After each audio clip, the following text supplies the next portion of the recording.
안녕하세요. Hi everyone, so we're back. I'm back. Remember, we're back. Okay, I'm back with another video. So this video will be mainly about KGSP because you guys have requested a lot about it. So yes, today I've invited my friend here. Her name's called Jo, and she will just introduce herself. Hi, so I'm Jo, and I have a YouTube channel called Jokopie. Jokopie! I mainly do videos on KGSP and like other videos related to Korea, so go check out my channel for more if you are hoping to find out more about KGSP. But today we are going to be sharing with you guys what you guys wanted to know about KGSP, so let's get started. Before that, I just want to say Jo has a lot of information about KGSP and it's very detailed. So if you really want to find out and apply for KGSP, you have to visit her channel. So please visit her channel to find out more. We're going to dive into explaining the application procedure. So firstly, we're going to explain to you what KGSP is. So basically, KGSP stands for Korean Government Scholarship Program. So it is basically a scholarship that is given by the Korean government for international students who are hoping to pursue like your graduate studies or your undergraduate studies here in Korea. It is a way for the Korean government to engage with talents from all over the world and to build a network. So if you are interested in studying here in Korea, feel free to go check out the website. We'll leave it down in the description below for you guys, so go and check that out. As Jo has explained, the KGSP stands for Korean Government Scholarship Program, and in short, it's KGSP, but there's another term for it, which is Global Korea Scholarship, which means GKS. Because a lot of you guys ask me if there's a difference between KGSP and GKS. There is no difference, it's just how they call it. So I have a sample of my application. I digged it out for you guys, okay? And basically, this is the application form. This is how it will look like when you download it from the embassy's website or studyinkorea.com. Application will tell you what you need to apply for this scholarship, and the main 8 forms that you definitely must have is the application form, personal statement, statement of purpose, research proposal, only for research students, right? For research students. 2 letters of recommendation that you definitely need from a professor, GKS applicant agreement, and personal medical assessment form. Yeah, so these are the forms that are essential for the application of this scholarship. Moving on to answering the questions that you guys have asked. Firstly, a lot of you asked me about the school fees for this application. The application is free, so there's no cost to it, so you can just go ahead and apply, even if you don't have enough money. Can I say that? Yeah, I think so. Okay, never mind. Okay, you can just apply. There's no cost. And then this scholarship, if you receive it, the school fees is fully covered, and there is a monthly allowance of 1 million won. Basically, as you guys have known, I'm studying Korean language in Honyang University. So basically, if you don't have a topic level 5 or 6, you have to study language for a year, and you don't get to choose the school you're in. So I was being posted to Honyang University, which is in Nonsan City. And the thing is, after 1 year, you will enter your master's program in September.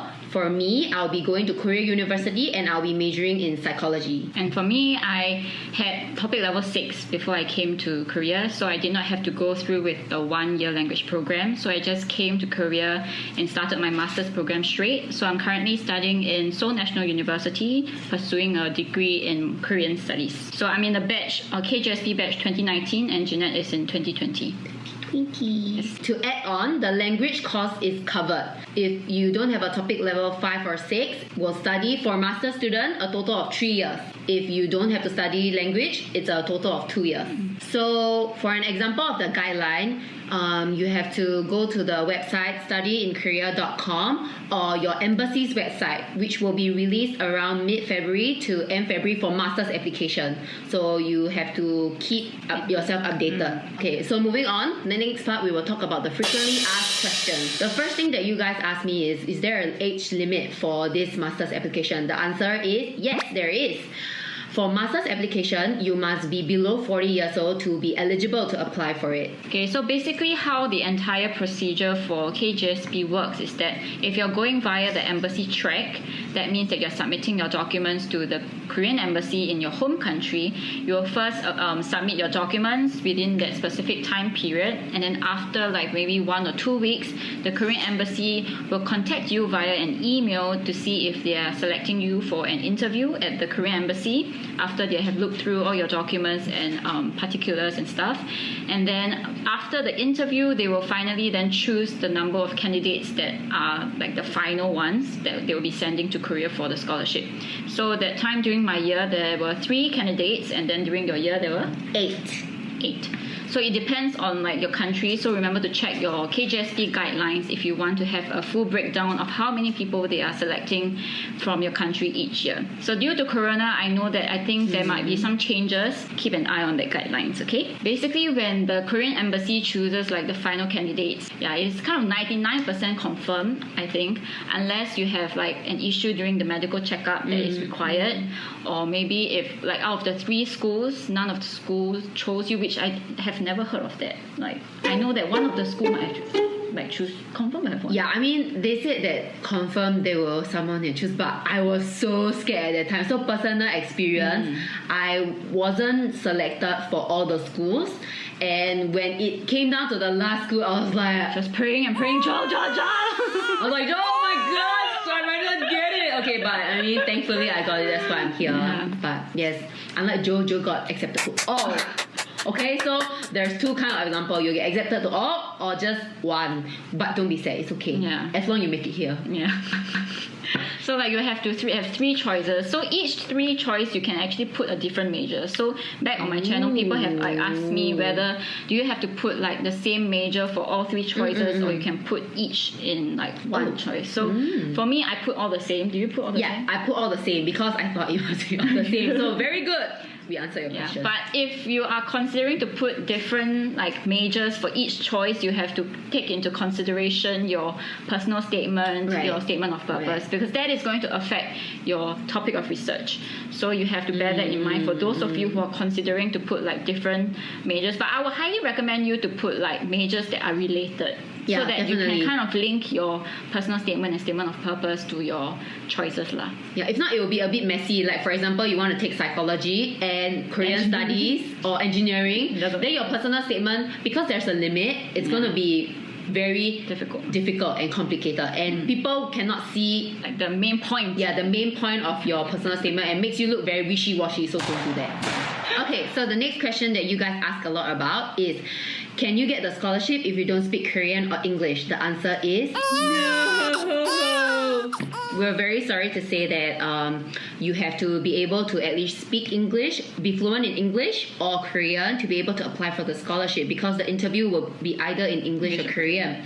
So if your native language is not English, you will have to have a TOEFL or IELTS score, and it will be good if you have topic score also. If you have a topic score, it kind of give you higher marks in terms of evaluation from the scholarship panel when they are deciding who to like give the scholarship to. So if you're hoping to kind of like have a better chance, it's always good to take topic. It doesn't matter if you don't score like 4, 5, 6. Yeah. As long as you tried it once, I think it kind of shows them that you can like have a bit of Korean. You know what I mean? It's kind of like an appeal factor. Right. And like because of Corona now, I know that the TOEFL and IELTS have been postponed. So people like my subscribers, they have been asking me like, what do? They can't apply. So I'm like, I had to tell them that they have to wait 1 year. Yeah, there's really nothing you can do. So recently, remember, because I was sad because of a reason, and that is because topic is being postponed also. So the thing is, if this kind of test is necessary for the application and is being postponed, you have to either take it early or you just have to wait for the next intake. Yeah, there's really no just choice. Take it like ASAP, and then like for example, even if the expiry kind of like goes off, I think it's better than you not having any. Right. Because you can always take one after one. Because a lot of you guys ask me the probability of being selected if you pick the embassy track or university track. So she will explain to you the percentage. So basically, for embassy track, I would say there's a higher possibility of you getting selected, because because for university track, from what I know, there is only one per school, if I'm not wrong, or like two maybe. So like embassy track, it kind of gives more like possibilities, because I know like bigger countries, like maybe Indonesia, they will accept more. Yeah, Singapore for my year was very small, so 3, but then thankfully the next year there was 8. Yeah. So it really depends, and people have asked like whether I would like recommend university track or like the embassy track. Personally, I would recommend the embassy track for those countries that are listed in the guidelines that are like eligible for the embassy track. So I know of like some countries that are not like eligible, so you have to check the guidelines. For those people who are from countries that are not eligible for the embassy track, then you will have to apply via the university track, because that is the only way. But if you have both choices, I would say embassy track is better in the sense that they will help you send your documents to Korea after like the final candidates have been chosen, so you don't have to worry about your documents getting lost in the mail.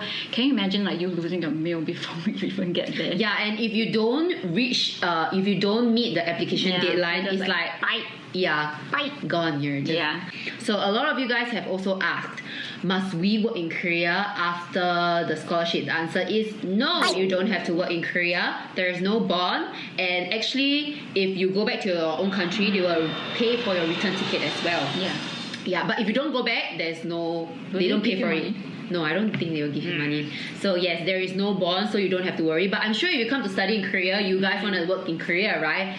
But for people who, like for KGSP scholars, I know like companies tend to like KGSP scholars quite a bit. So if you guys are interested in working in Korea, then KGSP will be a good like stepping stone if to like start working in Korea. Okay, so a lot of you guys asked about tips and tricks. I know this is very important, so I'll get Jo to share with you how she wrote her personal statement. Okay, so like this is just a very compiled version. Like the very detailed one is on my channel. Go and check that out.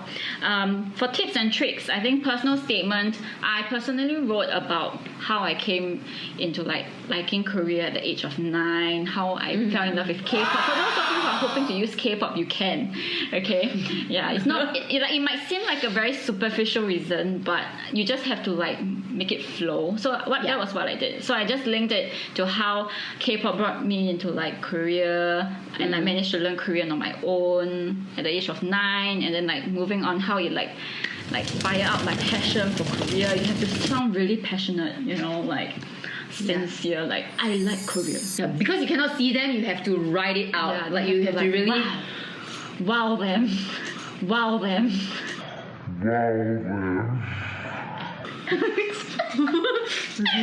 that, yeah, you know what I mean. Okay, so for my personal statement, Jo helped me a lot with the personal statement. So I started off with, what does family mean to you in the Korean society where Chong is very valued in the society? Okay, so that's how I started, right? Like very and then sentimental. Yeah, you have to like feeling a bit. Yeah, feeling touch them. Yeah. You have to like you have to really tell them why you want to study in Korea and why Korea. They will tell you in the application what do you have to write in the personal statement, and it's about a page. Okay. Well, I always tell people to like show that you can be of a value to the society, and especially the Korean society. Like how much can you contribute after studying here in Korea? So I wrote like my research, and I had my research question, like a very detailed one. I even went to like read through like literature, like existing literature on it, and That's so many papers. So you have to show like what kind of research you're hoping to do, what field you're hoping to do. I would like highly recommend you to do like a research that is not commonly done here in this society, or it's like an up and coming field. So because you're adding on to the literature, to Korean literature. Something that's not found. Not found. Not you have to be special because obviously you are going to be a scholarship candidate. Yeah, because they're gonna pay your entire food. Your makan. Yeah, they're gonna pay for your food. Yeah, like how they pay for my food right now. Yeah. So in the application form, they will also ask about your future plan after studying in Korea. They will basically, you have to talk about whether you want to stay in Korea or you want to go back to your own home country. So for my application, I wrote that I would like to go back to Singapore so that I can share the knowledge that I have acquired here and try to improve the education system in Singapore. So of course you can write about staying in Korea as well. Maybe they'll like it more. Yeah, that's what I wrote. I mean, I wrote like I wanted to start like work a few years in Korea first before like going back home to like kind of help contribute to both societies. But it really depends on like what is your future aspirations, like your future occupation. You don't really need to give a specific like what job you want to do. Yeah. But you just have to say like what are your plans after the scholarship. The next frequently asked question is, can you apply for a different major different from your undergraduate? The answer is yes. So the answer is yes, you can. You don't necessarily have to do the same major. Right. But at the same time, you have to prove why in your personal statement of purpose, like why you want to change. Jeanette subscribers have also asked whether dormitories, like the expenses for your dorms is included. The answer is no. Yes. Sounds good. Like they give you money, but actually there's stuff that they don't provide. Yeah. They just give you money, and then from the money you just manage your own. So like the allowance, you have to pay for your food, you have to pay for your expenses. So I also talked about it, like a whole video on like allowance. So go and check it out. Basically, the scholarship does not cover your dormitory expenses. So you pay for it from your allowance, your monthly allowance. Also, a lot of you guys ask how many people can apply for the scholarship. The answer is you have to refer to your guidelines. Yes, because for every country there is a different number of applications that they receive. Yeah, it changed. And I think it will change again because of COVID. Oh, but I heard from Akka that in Indonesia it was like 70. Yeah, they picked 70 masters application. That's a lot. Yeah, that's a lot. So I don't know, maybe you can take a chance. A lot of you guys also asked me about studying in Korea. Will it be in Korean or English? The answer is it depends.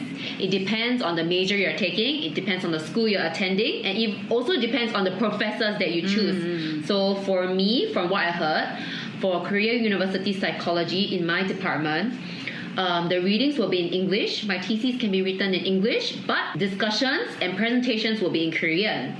So National University has two kinds of 대학원, which is graduate school. So one is Graduate School of International Studies, that is the 국제대학원, that is where it is meant for international students. So most majors are in English, but for mine, because mine is Korean studies, everything is in Korean. So your readings is in Korean, you have to write your thesis in Korean. Besides those GSIS, you have the 일반 대학원, which is the normal graduate school, if I would put it that way. Those are usually in just Korean, which is those schools where the Koreans take. So that is really depending on where you're going to go, what is your major. So that's basically the most frequently asked questions. We are not very sure in this year how will it be like. So be very alert to check your embassy's website. Yes, embassy's website, or study in Korea. I also wanted to share there's really a lot of vlogs and KGSP videos teaching you how to apply for it step by step. So yeah, step by step. This is a really like summary of the application, which is not enough. So like I said, if you want to find out more details, please head over to Joe's channel.